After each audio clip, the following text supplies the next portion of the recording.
Hello students, welcome to Biochem Education, your pocket NEET Academy and I am your chemistry teacher Sunil Soni. बच्चों, आज हम आपके लिए एक केमिस्ट्री का बहुत ही इंपॉर्टेंट टॉपिक लेके आए हैं जो कि है नीट की केमिस्ट्री की स्ट्रेटजी को लेके। बच्चों, इसमें हम लोग केमिस्ट्री की स्ट्रेटजी को देखेंगे कि हम लोग केमिस्ट्री को कितने पार्ट में डिवाइड करके पढ़ें और कैसे पढ़ें कि हमारे लिए केमिस्ट्री क्या हो, ईजी हो जाए। और साथ ही साथ हम नीट के जो भी क्वेश्चंस आएंगे केमिस्ट्री को, इसको हम ईजिली चुटकी बजा के कर लें। ठीक है बच्चों, तो आइए सबसे पहले देखते हैं कि हम लोग केमिस्ट्री को कितने पार्ट में डिवाइड करके पढ़ेंगे। एक बात और इंपॉर्टेंट बात है बच्चों यहाँ पे कि केमिस्ट्री जो होती है वो ना तो कंप्लीटली न्यूमेरिकल बेस्ड है, ना ही कंप्लीटली थ्योरी बेस्ड है। इसीलिए इसको पढ़ने का जो तरीका होता है ना बच्चों, वो भी थोड़ा अलग होता है। तो इसीलिए हम लोग केमिस्ट्री को क्या करते हैं, पार्ट में डिवाइड करके पढ़ते हैं।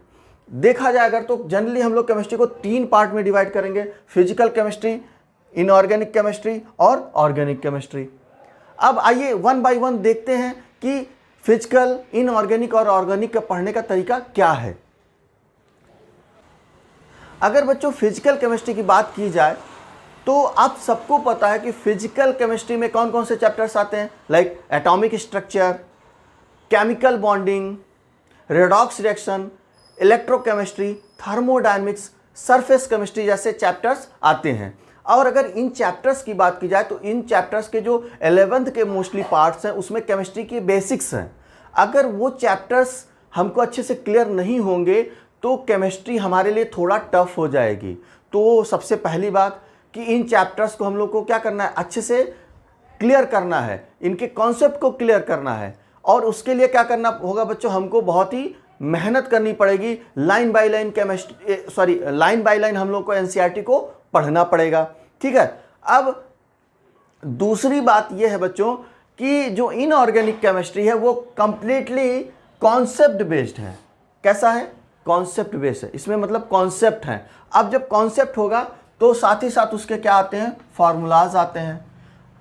फार्मूलाज आएंगे तो उस पे बेस्ड क्या होंगे, न्यूमेरिकल्स आएंगे। कहने का मतलब ये है कि बच्चों जो फिजिकल केमिस्ट्री का पोर्शन है इसमें हम लोगों को क्या करना है, सबसे पहले कॉन्सेप्ट को क्लियर करना है और साथ ही साथ जो हर चैप्टर में फार्मूलाज आते हैं उन फार्मूलाज को हमें क्या करना है, अपने नोटबुक में नोट डाउन करना है।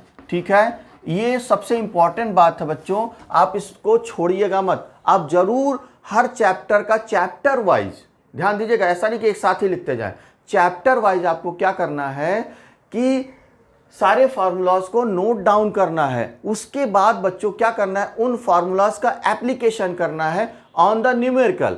कैसे करना है, आपको सिंपल क्वेश्चंस को सॉल्व करना है, मैक्सिमम क्वेश्चंस को क्या करना है, सॉल्व करना है। इससे क्या होगा बच्चों कि आपको एक तो न्यूमेरिकल्स को सॉल्व करने की प्रैक्टिस भी हो जाएगी, साथ ही साथ क्या होगा कि उस पर्टिकुलर चैप्टर के जो कॉन्सेप्ट है वो भी बहुत ही अच्छे से आपको क्लियर हो जाएंगे। जब आप सेकंड टाइम रिवीजन करोगे तो आपको कॉन्सेप्ट को फिर से पढ़ने की शायद जरूरत ना पड़े, या ये आपको क्या करना पड़े, सरसरी निगाह से आपको केवल सिर्फ रिवीजन करना पड़े। और सिर्फ जब आप रिवीजन करोगे तो उस टाइम आपको बच्चे दिमाग में ये बात होना चाहिए कि आपको क्या करना है, एक्यूरेसी लानी है। क्या लाना है, एक्यूरेसी, और साथ ही साथ स्पीड लानी है। क्योंकि बच्चों टाइम बहुत ही इंपॉर्टेंट होता है at the time of examination, क्योंकि वहां पे आपको एक सर्टेन टाइम मिलता है क्वेश्चंस को सॉल्व करने का। अगर आपका टाइम मैनेजमेंट नहीं है तो आप आता हुआ क्वेश्चन भी नहीं कर पाओगे, तो थोड़ा सा नीट आपके लिए क्या होगा ना, टफ हो जाएगा। क्योंकि आप सभी लोग को अगर जानकारी हो तो भी ठीक है, ना हो तो मैं बता दे रहा हूं कि हर साल नीट में 15 to 16 लाख स्टूडेंट्स जो होते हैं वो पार्टिसिपेट करते हैं। 15 to 16 लाख स्टूडेंट्स पार्टिसिपेट करते हैं। तो आप समझ सकते हो कि नीट का कंपटीशन जो है वो कितना ज़्यादा टफ है। तो अगर आप प्रॉपर प्लानिंग नहीं करोगे तो बच्चों थोड़ा मुश्किल होगा। क्लियर। तो बच्चों ये था ओवरऑल हमारा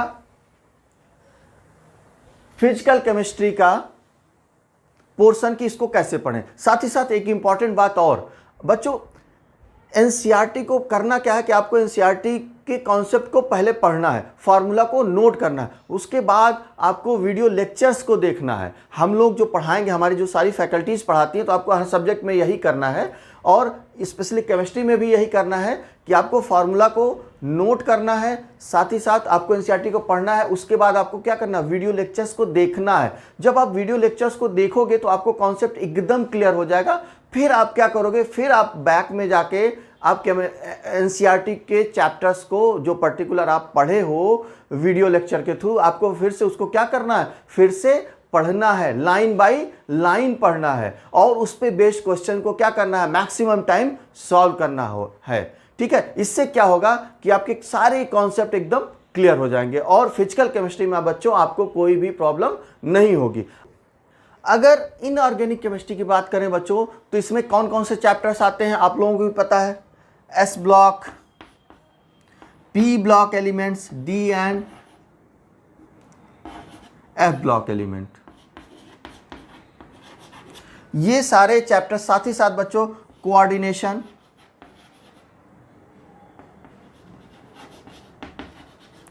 कंपाउंड्स, ये सारे चैप्टर्स हैं बच्चों जो इनऑर्गेनिक को कवर करते हैं। और एक बात यहाँ पे इंपॉर्टेंट बात ये है कि बच्चों जो हमारी इनऑर्गेनिक केमिस्ट्री है ये कंप्लीटली थ्योरी बेस्ड है। तो हमको करना क्या है, सिर्फ एनसीईआरटी को क्या करना है, लाइन बाय लाइन पढ़ना है, अच्छे से पढ़ना है, एक एक वर्ड्स को ध्यान दे के पढ़ना है। बहुत इंपॉर्टेंट बात बोल रहा हूं बच्चों कि आपको एक एक वर्ड्स को ध्यान दे के पढ़ना है। जो भी रिएक्शंस दिए गए हैं उसमें कौन सी कंडीशन पे कौन से प्रोडक्ट बन रहे हैं उस पर ध्यान देना है। साथ ही साथ बच्चों क्या करना है कि एनसीईआरटी को लाइन बाय लाइन पढ़ने के बाद मैं फिर से वही बोलूंगा कि आपको क्वेश्चंस को बार बार क्या करना है, मैक्सिमम टाइम प्रैक्टिस करना है। क्लियर। और साथ ही साथ आपको हमारे वीडियो लेक्चर्स को भी देखना है। अगर बच्चों कुछ भी मान लीजिए आप थोड़ा बहुत चीज़ें क्वेश्चंस अगर एनसीईआरटी के बाहर से भी आ रही हैं तो भी आपको घबराने की जरूरत नहीं, क्योंकि हमारे पास से आपको वो सारे content through video lectures, through हमारे नोट्स आपको मिल जाएंगे। आपको बस क्या करना है, एनसीईआरटी को ही लाइन बाय लाइन पढ़ना है। आपको कहीं और इधर उधर कोई भी बुक को नहीं पढ़ना है। क्लियर। अब बात करते हैं बच्चों ऑर्गेनिक केमिस्ट्री की। ऑर्गेनिक केमिस्ट्री जो है ये थोड़ा फिजिकल और इनऑर्गेनिक इससे थोड़ा सा हटके है। इसमें बड़े बड़े ऑर्गेनिक कंपाउंड्स के फार्मूला होते हैं जिसको देख के थोड़ा थोड़ा कभी कभी बच्चे डर जाते हैं। ठीक है, तो डरने की कोई ज़रूरत नहीं है, वो स्ट्रक्चर्स हैं। आप भी जब समझ जाओगे कि इसके ऑर्गेनिक कंपाउंड के स्ट्रक्चर्स को कैसे हम लोग को बनाना है तो आपके लिए भी क्या होंगे, बड़े बड़े कंपाउंड्स बहुत ही ईजी हो जाएंगे और ईजिली आप उसको समझ जाओगे एक्चुअली ये कौन सा कंपाउंड है। ठीक है।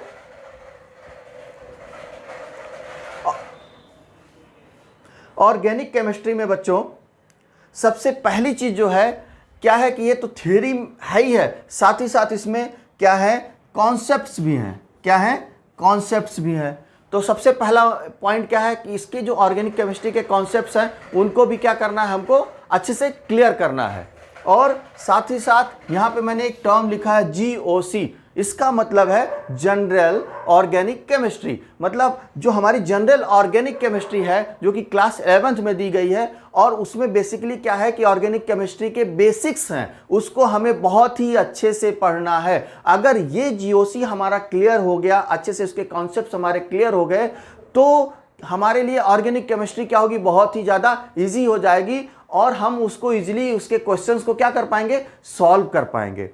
ठीक है बच्चों। अब यहाँ पे एक बात और आता है कि क्या ऑर्गेनिक केमिस्ट्री को पढ़ने के लिए एनसीईआरटी सफिशिएंट है। तो मैं यहाँ पे बताना चाहूँगा कि एनसीईआरटी एक्चुअली में अगर जहाँ पे एप्लीकेशन की बात आएगी ऑर्गेनिक केमिस्ट्री की तो सफिशिएंट नहीं है, लेकिन उसके लिए आपको घबराने की जरूरत नहीं है। उसके जो भी एप्लीकेशंस होंगे, जो भी कॉन्सेप्ट्स, एक्स्ट्रा कॉन्सेप्ट्स होंगे, इलॉबरेटेड कॉन्सेप्ट्स होंगे, वो सारे के सारे आपको हमारे वीडियो लेक्चर्स और हमारे नोट्स के थ्रू मिलेंगे। आपको सिर्फ एनसीईआरटी को ही पढ़ के लाइन बाय लाइन, मैं बार बार बोलना चाहूंगा कि लाइन बाय लाइन आपको एनसीईआरटी को पढ़ के आपको ऑर्गेनिक केमिस्ट्री के कॉन्सेप्ट्स को क्लियर करना है। और साथ ही साथ बच्चों आइसोमेरिज्म जो टॉपिक है उसको भी क्लियर करना है, क्योंकि आइसोमेरिज्म के बेस पे भी बहुत सारे क्वेश्चंस पूछे जाते हैं। साथ ही साथ जो डिफरेंट टाइप के इफेक्ट्स होते हैं, चाहे वो एंडोमेरिक इफेक्ट हो, रेजोनेंस इफेक्ट हो, और इन इफेक्ट्स के कारण जो है कंपाउंड्स के प्रॉपर्टीज़ पे, चाहे वो फिजिकल प्रॉपर्टी हो चाहे वो केमिकल प्रॉपर्टी, उस पर क्या इफेक्ट पड़ता है, उन सब सारे कॉन्सेप्ट्स को भी हमें क्या करना है, क्लियर करना है, तभी हम ऑर्गेनिक केमिस्ट्री के क्वेश्चंस को अच्छे से कर पाएंगे। साथ ही साथ एक और चीज़ बच्चों कि ऑर्गेनिक केमिस्ट्री में जितने भी नेमिंग रिएक्शंस है उनको हमको लिख लिख के बार बार प्रैक्टिस करना है, उसका एप्लीकेशन है करना है। साथ ही साथ बच्चों ऑर्गेनिक केमिस्ट्री में जो क्वेश्चंस पूछे जाते हैं उसका पूछने का तरीका थोड़ा अलग होता है। क्या होता है कि उसमें क्वेश्चन जैसे एक चेन ऑफ रिएक्शंस होते हैं, तो चेन ऑफ रिएक्शन में क्या होता है, इंटरमीडिएट प्रोडक्ट भी बनते हैं। तो पता लगा आपको क्वेश्चन दे दिया, रिएक्शन दे दिया और इंटरमीडिएट प्रोडक्ट का ही नाम पूछ लिया, तो अगर आपने प्रैक्टिस नहीं किया तो आप बच्चों फंस जाओगे। तो आपको क्या करना है, यहाँ पे रिएक्शन मैकेनिज्म को भी समझना है। ऑर्गेनिक केमिस्ट्री में जो सबसे इंपॉर्टेंट पार्ट है रिएक्शन मैकेनिज्म, उसको भी आपको बहुत ही अच्छे से समझना है। ये बात आप लोग क्लियरली दिमाग में बैठा लो, तभी आप ऑर्गेनिक केमिस्ट्री को ईजिली कर पाओगे। ठीक है, तो बच्चों यहाँ पे आपको ये बात क्लियर हो गई कि ऑर्गेनिक केमिस्ट्री को हम लोगों को कैसे पढ़ना है। अब बच्चों यहाँ पे ये भी बात क्लियर हो गई कि फिजिकल केमिस्ट्री, इनऑर्गेनिक केमिस्ट्री और ऑर्गेनिक केमिस्ट्री हम लोग कैसे पढ़ेंगे। और आपने देखा कि इनऑर्गेनिक, फिजिकल और ऑर्गेनिक तीनों को जो पढ़ने का तरीका है बच्चों वो थोड़ा अलग है। मतलब तीनों पार्ट अलग अलग तरीके से पढ़े जाएंगे, अलग अलग तरीके से उसके क्वेश्चंस प्रैक्टिस किए जाएंगे, अलग अलग तरीके से उसके एप्लीकेशंस हैं। तो इसी तरीके से बच्चों अगर आप इस गाइडलाइन को फॉलो करेंगे तो आपके लिए केमिस्ट्री बहुत ही ज़्यादा इजी हो जाएगी। अब बच्चों बात कर लेते हैं नीट के क्वेश्चंस के वेटेज की। अलग अलग जो पार्ट्स हैं हमारे, उनकी क्या वेटेज है, मतलब फिजिकल से कितने क्वेश्चंस आ सकते हैं और इनऑर्गेनिक से कितने क्वेश्चंस आ सकते हैं और ऑर्गेनिक से कितने क्वेश्चंस आ सकते हैं। अगर बच्चों लास्ट 4-5 साल का अगर हम लोग ट्रेंड देखें तो ऑलमोस्ट क्या होता है, हर पार्ट से इक्वल क्वेश्चन पूछे जा रहे हैं। मतलब 15 इससे, 15 इससे, 15 इससे, मतलब तीनों पार्ट से 15 क्वेश्चंस पूछे जा रहे हैं। टोटल आपको पता ही है कि नीट में केमिस्ट्री के टोटल क्वेश्चन जो होते हैं वो 45 होते हैं। अब यही है कि इसमें हो सकता है कि एक क्वेश्चन आगे पीछे हो जाए कि 15 की जगह 14 पूछ ले या फिर 15 की जगह 16 पूछ ले, बट इससे ज़्यादा डिफरेंस नहीं हो सकता है। क्लियर है बच्चों? तो यहाँ पे ये भी एक बात क्लियर है कि तीनों ही पोर्शन हमारे लिए क्या है, बहुत ही इंपॉर्टेंट है, क्योंकि तीनों ही इक्वल वेटेज रखते हैं। और उसके बाद अब बच्चों बात करेंगे एक सबसे और इम्पॉर्टेंट टॉपिक की, कि अगर मान लीजिए कि जब हम एक्चुअल एग्ज़ाम में या नीट का एग्ज़ाम दे रहे हैं तो उस समय हम लोग को केमिस्ट्री का जो पेपर है, जो 45 क्वेश्चंस होंगे, तो हमको उसको कैसे सॉल्व करना है। तो यहाँ पे देखा जाए बच्चों कि इनऑर्गेनिक केमिस्ट्री आपकी क्या है, कंप्लीटली थ्योरी बेस्ड है। तो सबसे पहले हम क्या करेंगे, इनऑर्गेनिक केमिस्ट्री को सॉल्व करेंगे, क्योंकि इसको सॉल्व करने में अगर आपके इसके कॉन्सेप्ट क्लियर है, आपने प्रैक्टिस किया, तो इसको सॉल्व करने में आपको ज़्यादा टाइम नहीं लगेगा और आपका टाइम मैनेजमेंट होगा। उसके बाद आपको करना है ऑर्गेनिक केमिस्ट्री के क्वेश्चन और थर्ड पे आपको फिजिकल केमिस्ट्री के क्वेश्चंस को करना है। क्यों थर्ड पे फिजिकल केमिस्ट्री करना है बच्चों? क्योंकि फिजिकल केमिस्ट्री हमारी न्यूमेरिकल बेस्ड होती है, तो हो सकता है कैलकुलेशंस में आपके थोड़ा टाइम ज़्यादा लग जाए। ठीक है, तो यहाँ पे बच्चों आप लोगों को आई थिंक क्लियर हो गया होगा कि ये तीनों पोर्शन को हमको कैसे पढ़ना है, इनके क्या वेटेज हैं और साथ ही साथ प्रायोरिटी ऑर्डर क्या है at the time of examination. Clear? चलिए अब आइए देख लेते हैं कि हमको कौन कौन सी बुक्स पढ़नी है। बुक्स में बच्चों मैंने अभी आपको बताया, फिर बता रहा हूँ आपको, सिर्फ और सिर्फ बुक के केस में आपको एनसीईआरटी की बुक को पढ़ना है, साथ में एनसीईआरटी एग्जाम्पलर को पढ़ना है और लास्ट ईयर के जो क्वेश्चंस पेपर हैं उनको प्रैक्टिस करना है।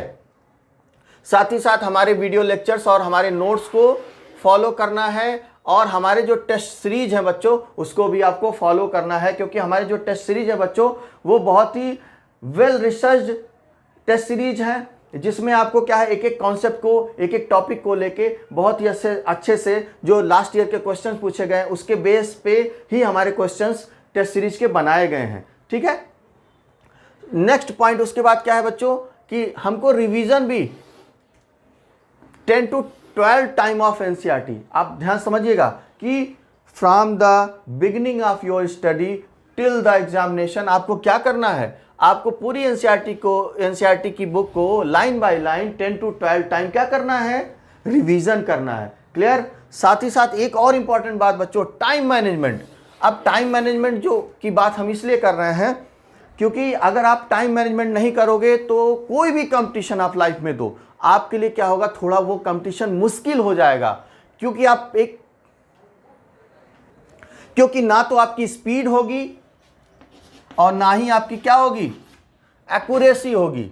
तो दोनों चीज के लिए सबसे इंपॉर्टेंट बात क्या है बच्चों, टाइम मैनेजमेंट। और इसके लिए सबसे अच्छा रास्ता ये है कि जब आपके कॉन्सेप्ट क्लियर हो जाए, आपको लगता है कि अब मैं इजीली क्वेश्चंस को सॉल्व कर सकता हूं, तो आप क्या करिए, टाइमर लगाइए। टाइमर लगा के क्वेश्चन को सॉल्व करिए। आप देखिए कि जो केमिस्ट्री के पर्टिकुलर, चाहे फिजिकल हो, चाहे वो इनऑर्गेनिक हो या फिर ऑर्गेनिक हो, उसके जो क्वेश्चन आप सॉल्व कर रहे हो, तो 10 क्वेश्चंस आप कितना टाइम ले रहे हो। तो इससे करते करते आप देखोगे कि विद द टाइम, जैसे जैसे आप टाइमर लगा के प्रैक्टिस करोगे, तो आपके जो क्वेश्चन सॉल्व करने का जो टाइम होगा वो धीरे धीरे क्या होगा, वो रिड्यूस होता जाएगा और आपकी एक्यूरेसी बढ़ती जाएगी। क्लियर बच्चों? तो इसलिए टाइम मैनेजमेंट भी बहुत ज़्यादा जरूरी है। और साथ ही साथ बच्चों, टाइम टेबल, ये भी एक इंपॉर्टेंट बात है। हमने हालांकि इसको लास्ट में बताया, इसको पहले बताना चाहिए था, कोई बात नहीं। टाइम टेबल बना के ही पढ़ना है कि हमको डेली का एक फिक्स रखना है कि हमको डेली फिजिक्स कितने टाइम पढ़ना है, केमिस्ट्री कितने टाइम पढ़ना है, और साथ ही साथ हमको कितने टाइम बायोलॉजी पढ़ना है। अब पढ़ने में बच्चों ऐसा नहीं कि खाली एनसीईआरटी को लाइन बाय लाइन आप पढ़ो, जितना टॉपिक पढ़ोगे उस पर बेस्ड आपको क्वेश्चंस को भी प्रैक्टिस करना है। कॉन्सेप्ट प्लस क्वेश्चन, हर टॉपिक, हर पार्ट केमिस्ट्री का आपको करना ही करना है। अगर आपको केमिस्ट्री के सारे क्वेश्चंस को, मतलब 45 क्वेश्चंस को नीट में क्रैक करना है तो। ठीक है बच्चों? तो बच्चों ये था हमारा ओवरऑल केमिस्ट्री का इंपॉर्टेंट स्ट्रेटजी। तो मिलते हैं नेक्स्ट लेक्चर में, तब तक के लिए थैंक यू।